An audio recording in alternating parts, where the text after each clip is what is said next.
To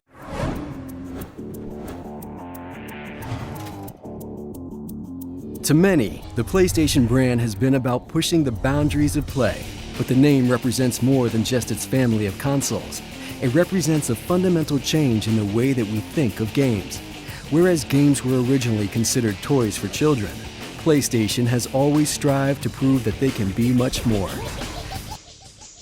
A great example of this shift in the definition of games came in the early 90s, when Sony Computer Entertainment set out to build a new kind of racing game, one that could appeal to an older group of consumers. That game would go on to become Gran Turismo, the first mass-market driving simulator. Armed with a staggering list of 140 licensed cars, 11 real-world tracks, and a simulation driving experience, Gran Turismo would quickly win critical praise and go on to sell 10 million copies. It would also spawn a long-running franchise that would sell over 60 million units worldwide and change the way gamers would think of racing games from an arcade experience to a real driving simulator.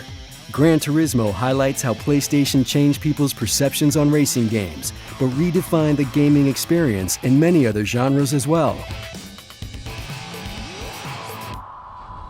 Since the original PlayStation, Sony Computer Entertainment has always supported experimental kinds of gameplay, and with new, radically different games such as Flow, Flower, Eco, Shadow of the Colossus, The Unfinished Swan, Journey, Wonderbook, and Little Big Planet, PlayStation is exposing gamers to unique artistic experiences. These games do not follow the path of traditional games. There are no clear enemies, no guns, their graphics do not necessarily revolve around realism, and their messages are not as simple as those of other games. But these experiences stand apart from other games with social commentary, experimental gameplay, unique graphics, and in Journey's case, Grammy-nominated soundtracks.